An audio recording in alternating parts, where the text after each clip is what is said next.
Radiation. क्या जाना radiation के बारे में हम लोगों ने कि टेम्परेचर अगर किसी भी ऑब्जेक्ट का या सरफेस का टेम्परेचर 0 केल्विन से ज्यादा है तो वो क्या छोड़ता है? क्या हम लोग भी रेडिएशन छोड़ रहे हैं? हाँ ऑब्वियसली। क्या ये स्टाइलस भी रेडिएशन छोड़ रहा है? हाँ, इसका भी टेम्परेचर जो है ओके से ज्यादा है, लेकिन दिख नहीं रहा है वो रेडिएशन हमको। रेडिएशन सिर्फ कौन सा दिखता है हमको? विजिबल, यानी कि violet, indigo, blue, green, yellow, orange, red, जो कि 400 नैनोमीटर से 700 नैनोमीटर के बीच में आएगा। बाकी दिखेगा। बाकी और कौन कौन लोग हैं? Radio, micro, infrared, ultraviolet, x rays, gamma rays. इनमें सबसे ज्यादा फ्रीक्वेंसी वाली रेज कौन सी है? गामा। सबसे ज्यादा वेवलेंथ वाली कौन है? रेडियो। वॉयलेट और रेड में ज्यादा वेवलेंथ किसका है? रेड का। एनर्जी कहां से कहां तक वेरी करता है लाइट का? 1.8 इलेक्ट्रॉन वोल्ट से 3.1 electron volt. As it is आपको याद होना चाहिए। सभी इलेक्ट्रोमैग्नेटिक रेडिएशन का स्पीड कितना होता है? 3 × 10⁸। किसमें? वैक्यूम या एयर में। बाकी मीडियम में क्या हो जाएगा? वेरी तो होगा, लेकिन कितना होगा? C/N। कितना होगा? C/N। और N क्या होगा? रिफ्रैक्टिव इंडेक्स, जो कि हमेशा 1 से बड़ा होता है। यानी कि इलेक्ट्रोमैग्नेटिक रेडिएशन का स्पीड 3 × 10⁸ से कम ही होगा। ये ध्यान रखना है आपको, ठीक है। उसके बाद एक मीडियम से दूसरे मीडियम में जाते हैं तो फ्रीक्वेंसी चेंज नहीं होती है। क्या चेंज होती है? वेवलेंथ। यानी कि आप अगर हवा से पानी में चले गए तो वेवलेंथ घट जाएगी, स्पीड भी क्या होगी? घट जाएगी। समझ में आया? Yes sir. एग्जैक्टली। फिर अपन ने डिस्कस किया था कि हम अब्सॉर्ब भी कर रहे हैं और इमिट भी कर रहे हैं। अब रेट ऑफ अब्जॉर्प्शन अगर इमिशन से ज्यादा है तो टेम्परेचर घटेगा नहीं, बढ़ेगा। और रेट ऑफ इमिशन अगर रेट ऑफ अब्जॉर्प्शन से ज्यादा है, इमिशन का मतलब क्या होता है? छोड़ रहे हैं। अब्जॉर्प्शन का मतलब ले रहे हैं। तो अब्जॉर्प्शन ज्यादा है इमिशन से तो टेम्परेचर बढ़ेगा, और इमिशन का रेट ज्यादा है तो टेम्परेचर कम होगा, और दोनों रेट इक्वल है तो टेम्परेचर कांस्टेंट रहेगा। अभी क्या हालत है? यह मतलब क्या हो रहा है? Emission is equal to absorption, emission is equal to absorption, emission is equal to absorption. ऐसा हो रहा है। यस और नो? Yes sir.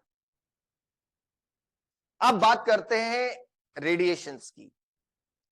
सो रेडिएशन दो प्रकार के होते हैं। एक होता है इंसिडेंट रेडिएशन, एक होता है absorption radiation, sorry emission radiation. तो एक होता है इंसिडेंट रेडिएशन। तो पहले बात करते हैं इंसिडेंट रेडिएशन। इंसिडेंट का मतलब क्या होगा? आकर के सरफेस पे गिरेगा कि जाएगा? गिरेगा। इंसिडेंट का मतलब फॉल। जैसे कि एक सरफेस है, तो this is a surface, this is a surface and there are some radiations coming, so these are called incident radiation. Basically electromagnetic spectrum ही है, वो आके गिर रहा है। अब कौन है मुझे पता नहीं है। और अच्छा, वेलोसिटी, फ्रीक्वेंसी, वेवलेंथ में क्या रिलेशन था? v is equal to F lambda. याद रखना है, भूलना नहीं है। ओमेगा क्या था? 2πf। याद है ना? कहां पे सिखाया है? काफी जगह सिखाया है। यस, ये इंसिडेंट रेडिएशन आया QI, ये सरफेस पे गिर गया। इसके साथ तीन चीज हो सकता है बेचारे के साथ। कितना चीज हो सकता है? तीन। या तो जैसे आपके घर पर तीन तरह के लोग आते हैं, देखा जाए तो। एक लोग तो आते हैं आपके रिश्तेदार, जिनको आप क्या करते हैं? आइए, पधारिए, विराजिए।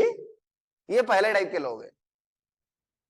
दूसरे टाइप के लोग आते हैं, अल्लाह के नाम पे दे दे बाबा।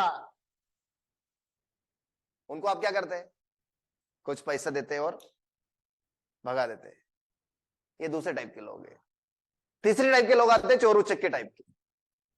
वो चोरी से आएंगे, आगे वाले गेट से, और पीछे वाले गेट से वापस चले जाएंगे। यही तीन टाइप के लोग आपके घर पे आते होंगे। चौथा नहीं हो सकता है? कोई चौथा नहीं है, नहीं हो सकता चौथा। यही तीन हो सकता है। पहला कौन सा है? आइए, विराजिए। तो क्या होगा? वैसे ही यहां पर होता है। तो तीन चीज हो सकती है। पहली चीज क्या? अरे यार, ये कितना बकवास लग रहा है मुझे। अभी मैं कौन सा टिप यूज कर रहा हूं? वो तो स्मॉल करना है, कैसे करते हैं? पेन ऐसे ऐसे होता है क्या? अरे बाप रे, डेंजर है। तो देखो,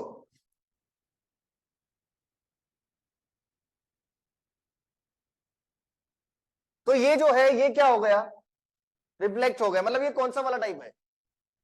भिखारी वाला टाइप है ये,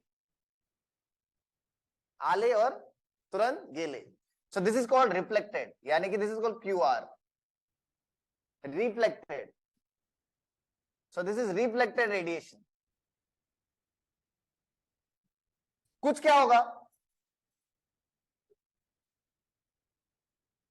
आएगा और दूसरे गेट से, पीछे वाले गेट से चला जाएगा। इसको बोलते हैं ट्रांसमिटेड। क्या बोलते हैं इसको? ट्रांसमिटेड। ये कौन सा टाइप है? चोर उचक्के वाला। नहीं समझे? ये चोर उचक्का है। सो दिस इज क्यू ट्रांसमिटेड।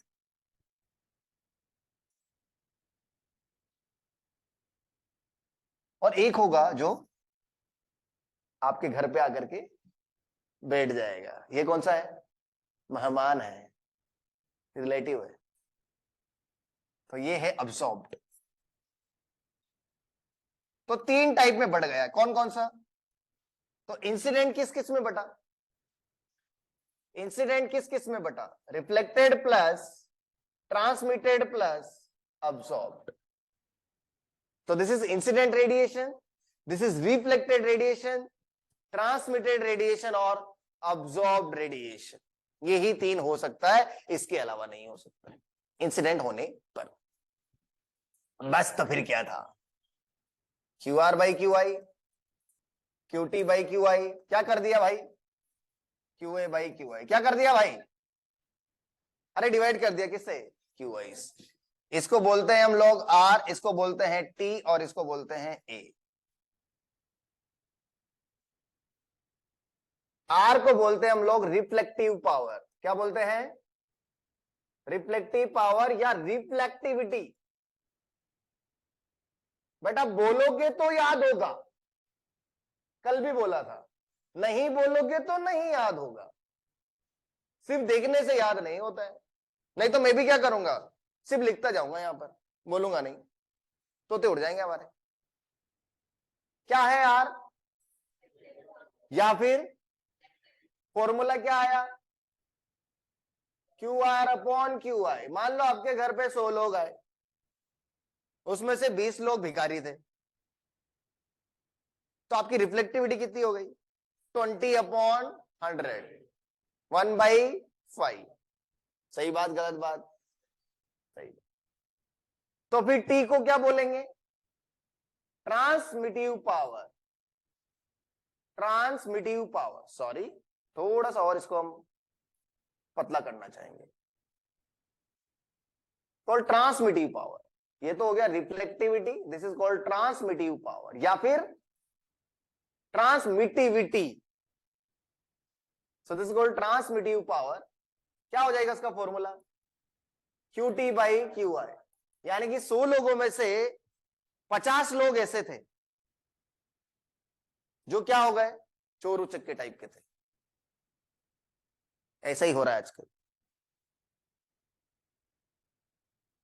तो 50/100, 1/2, दैट इज योर ट्रांसमिटिविटी। तो आपके घर की ट्रांसमिटिविटी कितनी है मुझे नहीं पता, आपके घर की रिफ्लेक्टिविटी कितनी है मुझे नहीं पता।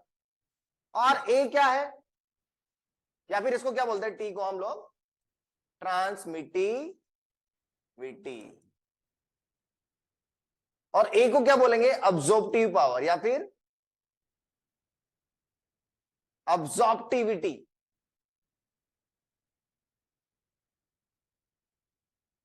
अब्सॉर्प्टिविटी। और इसका फॉर्मूला, यानी कि देखो 30 तो आ गए भिखारी, सॉरी 20 तो आ गए भिखारी, 50 आ गए चोर उचक्के, तो कितने और बचे? 30। तो वो कौन होंगे? रिलेटिव्स। तो 30/100, 0.3।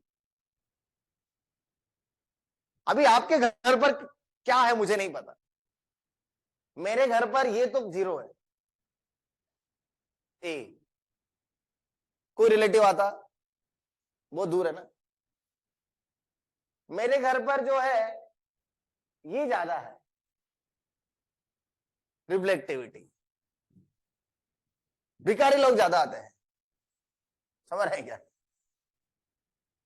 चोर उचक क्या है, ऐसा मैं कुछ छोड़ता नहीं, क्योंकि कुछ है नहीं घर पे, क्या चुराएंगे, और भी दया आ जाएगी तो 100 रुपए छोड़ के जाएंगे। तो मेरा घर एक परफेक्ट रिफ्लेक्टर है कि उसका R1 है, तीनों का सम किसके बराबर होना था? 1। ये ध्यान रखना है आपको, यानी कि reflectivity plus transmittivity plus absorptivity is equal to 1 होना चाहिए। और मेरा घर अगर एक परफेक्ट यानी कि 4 है परफेक्ट, 4 है perfect reflector, 4 a perfect reflector, बोला ना, 4 अ परफेक्ट रिफ्लेक्टर, आर क्या हो जाएगा 1, ए और टी क्या हो जाएगा 0। 4 अ परफेक्ट ट्रांसमीटर, यानी कि जिसके घर पे सिर्फ चोर उचक्के ही आते हैं।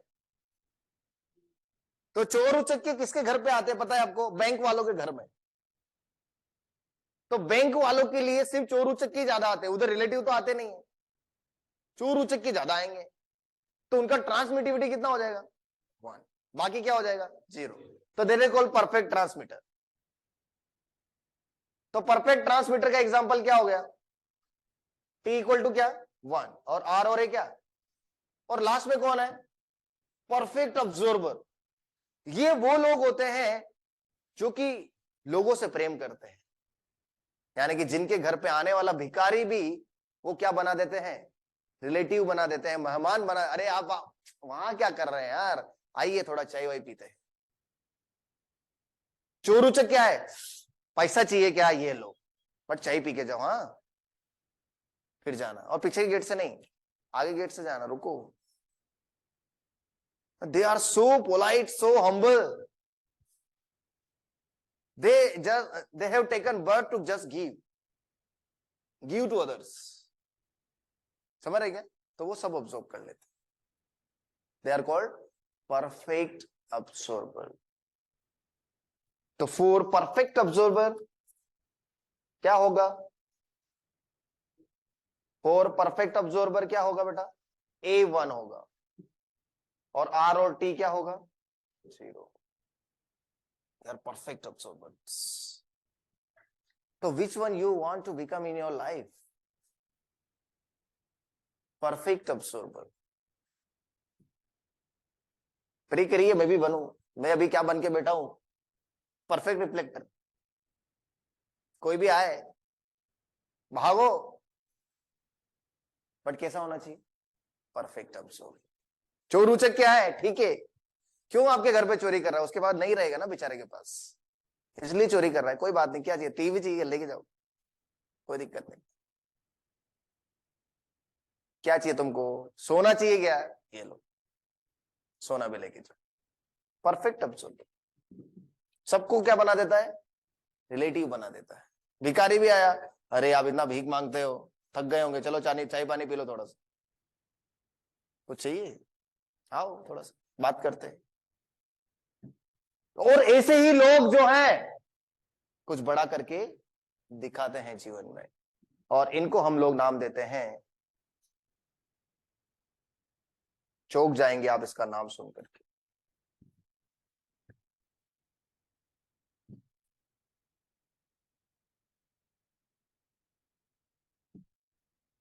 Black body. They are perfect observer. Black body is not like black colour का बॉडी। भैंसिया को आप बोल दिए, भैंस जानते हैं क्या? महिष, क्या बोलेंगे? महिषी, महिषी। महिषी is not black body. Black body is a concept. Black body is called perfect observer, जिसका रिफ्लेक्टिविटी और ट्रांसमिटिविटी क्या है? जो सबको ऑब्जर्व कर लेता है, सब मतलब सब इलेक्ट्रोमैग्नेटिक रेडिएशन को, यानी कि विच ऑब्जॉर्ब्स all EM radiations. चाहे आप इस पे रेडियो डालो, चाहे इस पे माइक्रोवेव्स डालो, चाहे इंफ्रारेड डालो, विजिबल डालो, अल्ट्रावोलेट डालो, एक्सरे डालो, गामा रे डालो, कुछ भी डालो, सबको छोड़ेगा नहीं, सबको ऑब्जर्व कर लेता है। यानी कि इसके घर पे चाहे भिखारी आए, इसके घर पे चाहे सेल्समैन आए, इसके घर पे कुछ भी आए, सबको घर पे बुलाता है, बिठाता है, आओ आइए, आपका स्वागत है। क्या नाम है इनका? ब्लैक बॉडी या परफेक्ट ब्लैक बॉडी। अब यार ब्लैक बॉडी बोलो, परफेक्ट ब्लैक बॉडी बोलो, एक ही है। कुछ लोग बोलते हैं ये ब्लैक बॉडी है और ये परफेक्ट ब्लैक बॉडी है, एक है भाई, ऐसा कुछ कंसेप्ट। ब्लैक बॉडी कहो या परफेक्ट ब्लैक बॉडी कहो, एक ही बात है, अलग अलग नहीं है। ये एक्टर शाहरुख है और ये शाहरुख खान है, ये फेमस एक्टर शाहरुख है और ये शाहरुख खान है, दोनों में अंतर है? नहीं है, क्योंकि फेमस एक्टर शाहरुख एक ही है और शाहरुख खान भी एक ही। ये ब्लैक बॉडी है और ये क्या है? Perfect black body. ये क्या है भाई? सेम है दोनों में, दोनों का ए कितना होगा? 1 और आर ओ टी कितना होगा? 0 होगा, black body. But black body is a concept, सबसे इंपॉर्टेंट चीज। किसी को लग रहा होगा कि जो ब्लैक बॉडी है वो एक ब्लैक कलर का बॉडी है, राइट? बट ऐसा नहीं है। ब्लैक बॉडी हो सकता है कलर में ब्लैक ना हो, और ये भी हो सकता है कि बॉडी भी ना हो। नहीं सुना? Black body is not may be black in the colour और इट मे नॉट बी है body also. It is a concept. It is a concept, beta, in which all incident radiations are absorbed.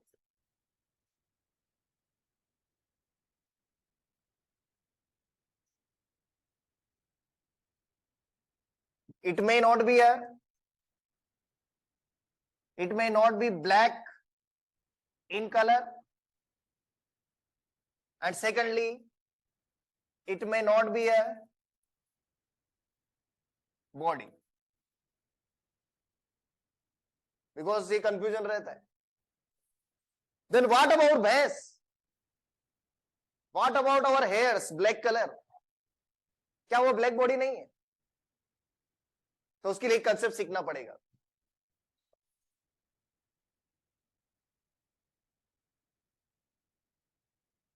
क्या है topic का नाम? Reason behind vision. Reason behind vision. कोई चीज black दिख रही है तो क्यों दिख रही है, ब्लू दिख रही है तो क्यों दिख रही है, व्हाइट दिख रही है तो क्यों दिख रही है, ग्रीन दिख रही है तो क्यों दिख रही है, नहीं दिख रही है तो क्यों नहीं दिख रही है। Reason behind vision. तो रीजन बिहाइंड विजन 2 टाइप के होते हैं। एक होता है ड्यू टू रिफ्लेक्शन और एक होता है ड्यू टू रेडिएशन।